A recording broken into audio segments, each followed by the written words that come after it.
أعوذ بالله من الشيطان الرجيم. بسم الله الرحمن الرحيم. السلام علیکم ڈیئر اسٹوڈنٹس. میں نے سی ایس ایس کے ایسے کے حوالے سے سیریز اسٹارٹ کی تھی جس میں نے بتایا تھا کہ کسی بیسڈ ایسے 5 طریقوں سے حل کیا جا سکتا ہے. ایک طریقہ جو آج میں ڈسکس کروں گا یہ طریقہ یہ ہے کہ اگر آپ کو ایسے آتا ہی نہیں تو آپ نے ایسے کو کیسے اٹیمپٹ کرنا ہے. نہ ہونے سے ہونا بہتر ہے. لکھنا ضرور ہے اور آپ کو پاسی نمبر لازمی دے دے گا. سب سے بات کرتے ہیں جی.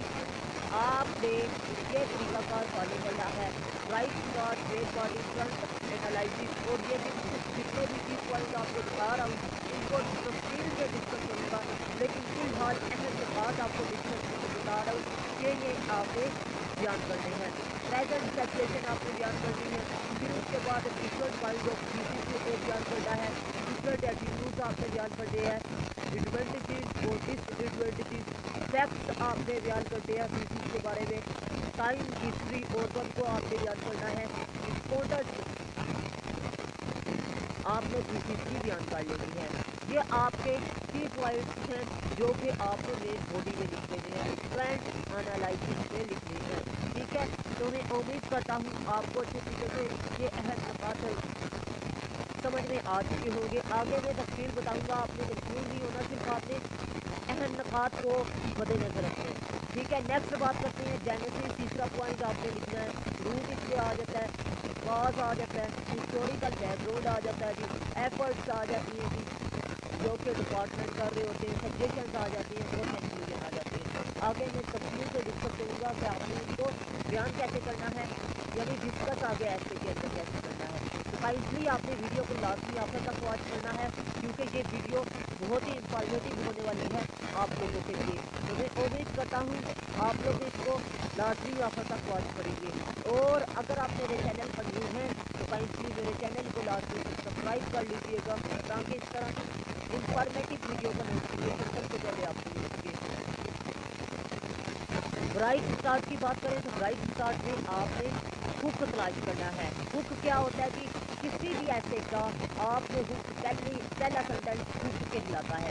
یہ آپ نے ٹو دا پوائنٹ اور آپ نے ہک مختلف ویب سائٹ پہ سرچ کر کے شاندار طریقے سے ہک پہلا سینٹینس آپ کا اٹریکٹیو ہونا چاہیے. اٹینشن گرامر ہونی چاہیے. مطلب آپ کی گرامیٹیکلی مسٹیک نہیں ہونی چاہیے. اور اس کے علاوہ اس میں ٹو دا پوائنٹ آپ کا مٹیریل ہونا چاہیے. Thesis statement it is that point which the writer wants to prove the essay اور مین آئیڈیا آف دا ایسے.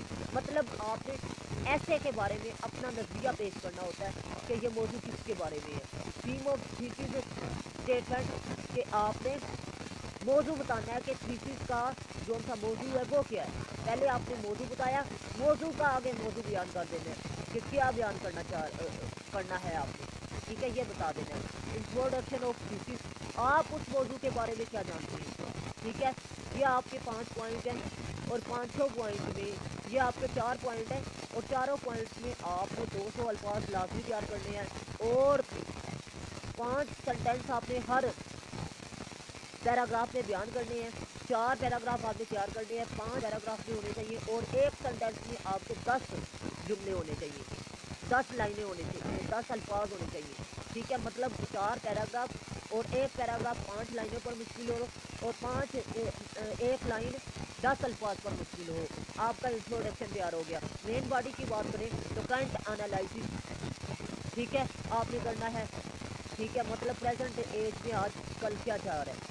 ایک پوائنٹ ہو گیا. دوسرا different kind of thesis statement. آپ نے بتانا ہے جی اگر آپ کو ایسے نہیں آتا تو آپ نے اس کی مختلف اقسام بیان کر دینی ہے. یہ بھی ہو سکتا ہے اس کا معنی یہ بھی ہو سکتا ہے یہ بھی ہو سکتا ہے. ٹھیک ہے. اس کے بعد ڈفرنٹ ایٹیٹیوڈ پیپل ہیو. مطلب آپ نے کریٹکس کی روشنی میں بتا دینا ہے کہ کریٹکس نے اس کے بارے میں کیا کہا. ٹھیک ہے. یہ 2 پوائنٹ ہو گئے. بلکہ تیسرا پوائنٹ ہو گیا. چوتھی بات آپ نے کرنی ہے ایڈوانٹیجز اور ڈس ایڈوانٹیجز پر. 5ویں بات آپ نے فیکٹس پر بتا دینی ہے. چھٹی بات آپ نے ٹائم ہسٹری اینڈ اورگن بتا دینی ہے اس کی ابتدا کب ہوئی. ٹھیک ہے. نیکسٹ آپ نے امپورٹنس بتا دینی ہے اور ٹوٹل آپ کے 450 الفاظ ہونے چاہیے. 6 पैराग्राफ आपने तैयार करने हैं और करंट एनालिसिस में 2 से 3 की पॉइंट्स आपने तैयार करने हैं। और इसके अलावा आपने हर पैराग्राफ में कम से कम कोशिश करनी है कि तकरीबन 8 सेंटेंस लिखनी है। 8 सेंटेंस आपने हर सेंटेंस में 10 अल्फाज इस्तेमाल करने हैं और टोटल आपके अल्फाज कितने होने चाहिए, कम से कम 450 होना चाहिए। अब बात करते हैं consequence note following the thesis, मतलब आपने यहाँ पर रूट बताना है कि किस वजह से हो रहे हैं, वजह आपने बतानी है और ये किस वजह से क्यों हो रहा है, कब से हो रहा है, क्यों हो रहा है, ये आपने बताना है। और इस पर आपने की पॉइंट्स तैयार करने हैं। कितने की पॉइंट्स तैयार करने हैं, कम से कम आपने 5 से 6 तैयार करने हैं और कोशिश करनी है कि 8 सेंटेंस पर एक पैराग्राफ होना चाहिए और 8 सेंटेंस आपके 10 अल्फाज पर मुश्तमिल होने चाहिए, मतलब एक ही पर, ठीक है, एक पैराग्राफ और आपका 400 अल्फाज होना चाहिए, ठीक है। अब बात करते हैं हिस्टोरिकल बैकग्राउंड की कि ये कब से हो रहा है, ये आपने बताना है और इस पर भी आपने की पॉइंट्स तैयार करनी है। की पॉइंट्स आपने कितने तैयार करने हैं, की पॉइंट्स आपने कोशिश करनी है कम से कम 5 से 6 करने हैं और कोशिश कीजिएगा 80 या 90 अल्फाज पर आपके की अल्फाज पर एक पैराग्राफ होना चाहिए, मतलब 8 से 9 सेंटेंस होने चाहिए और 10 अल्फाज पर एक सेंटेंस होना चाहिए, मतलब आपका 400 टोटल अल्फाज होना चाहिए। हिस्टोरिकल बैकग्राउंड में आपने ये बताना होता है ये कब से हो रहा है और क्यों हो रहा है। ये टोटल आपके कितने हो गए कि 4 पॉइंट्स क्लियर हो गए। अगर आपको कोई चीज़ समझ में नहीं आ रही तो लाजमी मेरे कमेंट सेक्शन पर पूछिएगा, इंशाल्लाह मैं अच्छे तरीके से गाइड कर दूँगा। और अगर कोई सवाल है, कोई कंफ्यूजन है तो फिर भी आप मेरे व्हाट्सएप नंबर या कमेंट सेक्शन पर लाजमी पूछिएगा ताकि मैं आपको जवाब दे सकूँ। और अगर हिस्टोरिकल बैकग्राउंड आप स्किप कर देते हैं तो मैं आपको बता दूँ आपका पेपर क्लियर नहीं होगा, ठीक है।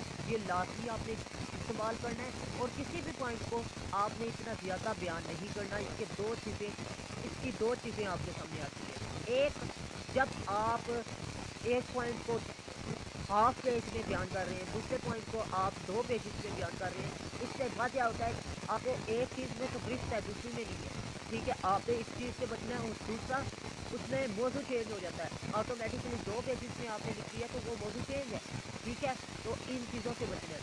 Effort made by the concern department, मतलब आपने ये बताना है कि उस दौर में कोई ना कोई डिपार्टमेंट होगा, गवर्नमेंट होगा या नॉन गवर्नमेंट होगा, वो कोई ना कोई तो काम कर रहा होगा।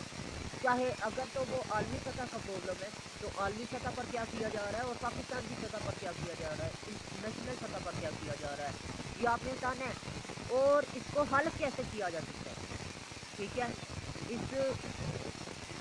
इस मसले को डिपार्टमेंट कैसे हल कर सकता है, ये आपको बताना है। ये नहीं कि आपने सजेशन वाला पोर्शन नहीं कर लिखना है, नहीं, आपने ये बताना है कि डिपार्टमेंट इसको किस तरह हल कर सकते हैं, ठीक है, या गवर्नमेंटल डिपार्टमेंट किस तरह हल कर सकता है। इसमें आपने की पॉइंट्स कम से कम 5 तैयार करनी है और पाँचों के अंदर 80 अल्फाज हर पैराग्राफ में डिवाइड करना है और हर पैराग्राफ को आपका 8 सेंटेंसेस पर मुश्किल होना चाहिए और इसके अलावा एक सेंटेंस जो है वो 10 अल्फाज पर मुश्किल होना चाहिए, मतलब 400 450 आपका एक्सेप्टेबल है, ठीक है। आपने की पॉइंट्स लास्ट में याद करने हैं।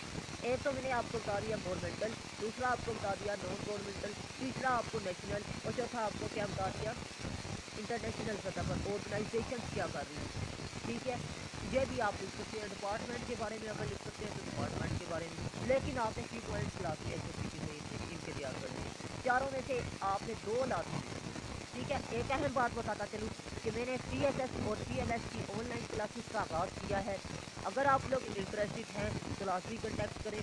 CSS के एसए की तैयारी में अगर कोई मसला आ रहा है तो आप मेरे सिर्फ और सिर्फ 5 ऐसे तैयार करें मल्टी, आपका पेपर उन्हीं में से क्लियर हो जाएगा CSS का, ठीक है। और उसमें तकरीबन आपके 100 टॉपिक क्लियर होंगे।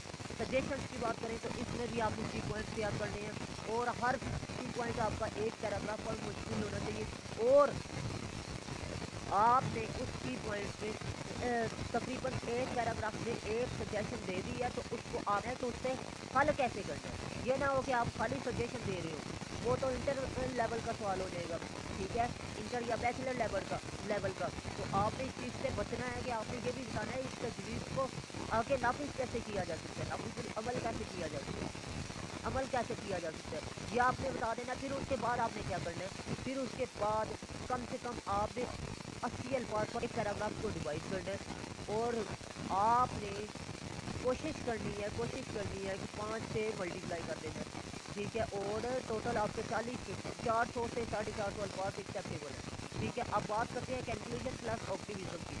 आपने इसमें 250 अल्फाज लिखना है, और आपको बताता चलूँ कि आपने 3 पॉइंट तैयार करने हैं, 4 या 5, और 5 सेंटेंसेस में एक 3 पॉइंट होना चाहिए, ठीक है, एक पैराग्राफ होना चाहिए, ठीक है।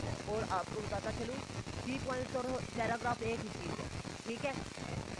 तो आपने क्या करना है जी, 5 की पॉइंट्स तैयार करने हैं, ठीक है, और इसके अलावा हर की पॉइंट्स में एक सेंटेंस के अंदर 10 अल्फाज होने चाहिए, ठीक है। आपका कंक्लूजन क्लियर हो जाएगा। कंक्लूजन में आपने समरी लिखनी है मसले की, थीसिस स्टेटमेंट की, और ऑप्टिमिज्म या एंड आपने पूरा उम्मीदी के साथ करना है, ठीक है।